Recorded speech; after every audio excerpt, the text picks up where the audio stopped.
कृपा की सुगंध बिखेरते रहते हैं और लोगों को उन्नत करते रहते हैं। यही कारण है कि यहाँ देखो तो कहीं पैर रखने की जगह नहीं, इतना बड़ा मैदान और चारों तरफ भक्तों की अपार भीड़ दिखाई दे रही है। हालांकि कई लोग दीक्षा लेकर के गए, घरों में कई लोग लाइव देख रहे हैं, परंतु फिर भी एक लालसा है, प्रेम है, प्रीति है। संत असंतन के अस करणी जिमि कुठार चंदन आचरणी काटई परसु मलय सुनु भाई निज गुण देहि सुगंध बसाई। अपना निज गुण सुगंध देते हैं, वासनाओं की दुर्गंध को दूर कर देते हैं।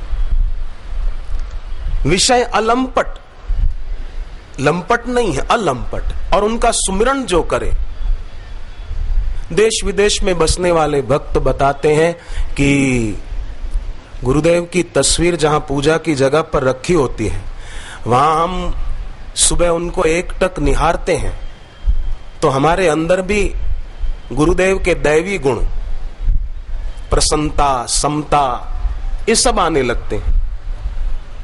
मुख देखत पातक हरे पर सत कर्म बिलाही, वचन सुनत मन मोह गत।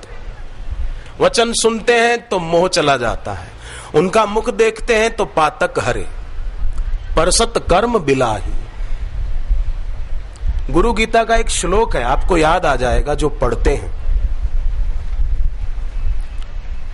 गुरु और उच्छिष्ट भोजनम, शिव जी कहते हैं कि गुरु के भोजन में से बचा हुआ भोजन आप खाओ। अब आप सोचो, आप और हम इतने सारे और एक गुरुदेव के भोजन में से बचा हुआ खाना, ये कैसे संभव हो पाएगा? परंतु शिव जी ने कहा है तो इसको हम अनदेखा भी नहीं कर सकते।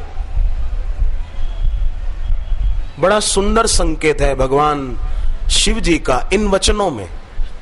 गुरु और उच्छिष्ट भोज, गुरुदेव के मुख में से जो वचन निकलते हैं, गुरुदेव की अमृत वाणी जो है, उसका पान करना अपने कानों के द्वारा, अपने हृदय को लगा दे कान के पीछे।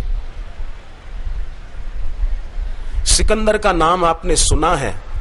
सुकरात के शिष्य अरस्तु, अरस्तु का शिष्य सिकंदर। आदमी बाहर से तो लगता था कि सत्संग में जाता है, सुकरात कितने महान, अरस्तु महान, अरस्तु के पास जाने वाला ये सिकंदर। अंत समय आया तो वो रोने लगा, हकीम और वैद्यों से कहने लगा, मुझे 24 घंटों के लिए जीवित रखो, मैं मेरा पूरा राज्य आपको दे दूंगा। हकीमों ने कहा कि 24 घंटे तो क्या सिकंदर, अब 1 घंटा भी आपको जीवित रख पाना मुश्किल नहीं, असंभव है। तब सिकंदर की आंख में आंसू आ गए। बोले, मैंने इतना कुछ इकट्ठा किया, वो सब देकर भी मैं जीवन नहीं पा सकता 1 दिन के लिए।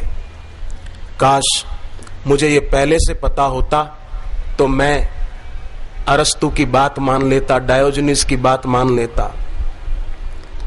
हकीकत में देखा जाए तो पता तो था, सुना तो था, पर सुनकर भी अनसुना कर दिया था। ऐसे कई लोग होते हैं जो महापुरुष के वचनों को सुनकर अनसुना कर देते हैं, उनको देखते हुए भी अनदेखा कर देते हैं।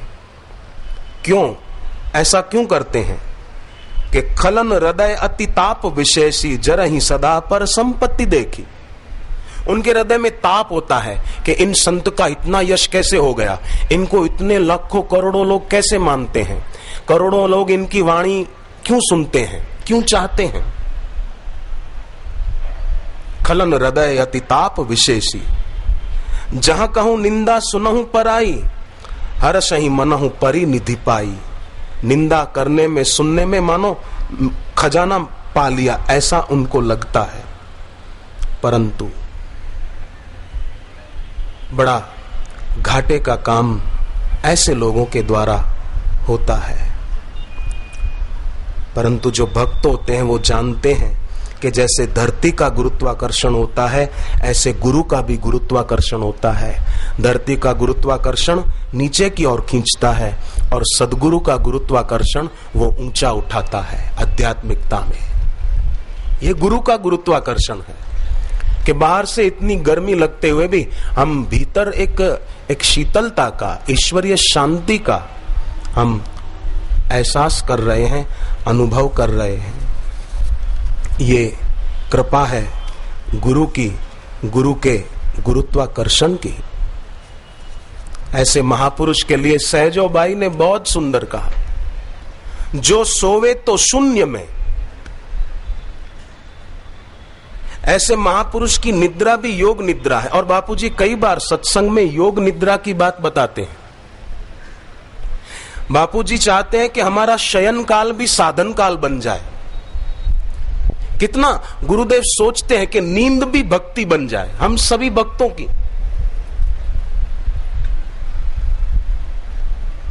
ऐसे महापुरुष, सहजोबाई कहती है, जो सोवे तो शून्य में, जो जागे हरि नाम, उनका जागरण हरिमय है। भागवत में आता है, भगवान कृष्ण गोपियों को कैसे देखते थे? बोले जैसे कोई आईना देखता हो, आईने में दूसरा थोड़ी दिखेगा। ऐसे ही सदगुरु को वासुदेव सर्वम, अपना आपा दिखता है। इसलिए इतना विराट जन समूह, ये भगवान का मानो विराट रूप है। उमड़ पड़ते जहां भी गुरुदेव जाते, चाहे फिर मेरठ में जाएं, हरिद्वार जाएं, मुंबई में जाएं, कहीं भी। अमेरिका के लोग कई भारत नहीं आ पाते तो वहां के साधक अलग अलग शहरों में हैं, कई जगहों पर, तो मिलकर ऐसी व्यवस्था करते हैं कि वीडियो फोन के द्वारा बापूजी से दीक्षा मिल जाए। ऐसे कई लोग मुझे मिले। एक बहन शिकागो की, बचपन से हनुमान जी के प्रति उसकी बड़ी आस्था थी, हनुमान चालीसा कंठस्थ थी, मंगलवार को व्रत करती थी। एक दिन उसकी सहेली ने उसको बापूजी के सत्संग की कैसेट दी, पुष्पा उसका नाम, उसने सुनी। तो कैसेट के कवर पर जो गुरुदेव का चित्र था वो देख रही थी। तो वहां पर उसको गुरुदेव के चित्र के पास हनुमान जी के दर्शन होने लगे और हनुमान जी कह रहे हैं, बेटी तेरी भक्ति मुझे बहुत स्वीकार है, पसंद है। मैंने ही ये योग बनाया है कि सत्संग की कैसेट तुझे मिले और तू सदगुरु के पास पहुंचे। मैं भी प्रभु चरित्र सुनी वे को रसिया, राम लखन सीता मन बसिया। सूक्ष्म रूप धरि सियहि दिखावा, विकट रूप धरि लंक जरावा। आसक्ति की लंका जल जाती है अगर प्रभु चरित्र सुनिवे को रसिया हो जाए। बाद में ही आया ना, पहले प्रभु चरित्र सुनिवे को रसिया, फिर है विकट रूप धरि लंक जरावा। मोह की वाटिका उजड़ जाए, आसक्ति की लंका जल जाए, सच्चे संत के मुख से प्रभु चरित्र सुनने को मिल जाए। यही कारण है कि बापूजी के सत्संग से ये आसक्ति की लंकाएं जल रही है, नष्ट हो रही है, और जन जन के हृदय में भक्ति बढ़ रही। तो जो जागे हरि नाम, जो बोले तो हरि कथा, ऐसे सदगुरु का हर शब्द हरि कथा है। केवल राम कथा पर बोले, भागवत पर बोले, कोई पुराण विशेष पर बोले, कोई वेद का कोई वो बोले सूक्त पर, नहीं नहीं, जो बोले सो हरि कथा। उनका हर शब्द हरि कथा है, उनका हर शब्द भागवत है, वेद है, पुराण है, शास्त्र है। उनकी वाणी सूत्रात्मक है, उनकी वाणी मंत्रात्मक है, उनकी वाणी स्नेहात्मक है, उनकी वाणी शास्त्रात्मक है। जो बोले सो हरि कथा। फिर उस बहन ने सोचा मैं कहीं सपना तो नहीं देख रही, कमरे से फिर बाहर आई, सुबह का समय है, फिर वो कार्ड हाथ में लिया तो हनुमान जी की तस्वीर दिखाई दे रही है और मानो उसको कह रहे हैं, बेटी ये मैंने योग बनाया है। फिर तो वो बड़ी गदगद हो गई, शिकागो से फिर भारत आई और दीक्षा लेकर के वो गई। जो बोले सो हरि कथा, भक्ति करे निष्काम। उनकी कोई चाहना नहीं है, कोई इच्छा नहीं। कोई कामना नहीं। पेड़ होता है ना, पेड़ पर पक्षी आकर बैठते हैं, पेड़ की शाखाएं ऐसे दाएं बाएं आगे पीछे फैली हुई होती है ना, तो पक्षी आकर निसंकोच बैठते हैं। पर आप सोचो कोई आदमी हाथ ऐसा करके खड़ा हो जाए तो पक्षी आकर उसके हाथों पर बैठेंगे? नहीं बैठेंगे, क्योंकि वो कामना युक्त है। सदगुरु में कोई कामना नहीं, वे चाहते सब झोली भर ले, इसलिए लाखों करोड़ों लोग उनको सुनने को और उनके दर्शन को लालायित रहते हैं। भले कोई कामना वाले लोग उनके लिए कुछ भी बोले, परंतु भक्त तो और अधिक संख्या में जुटते हैं।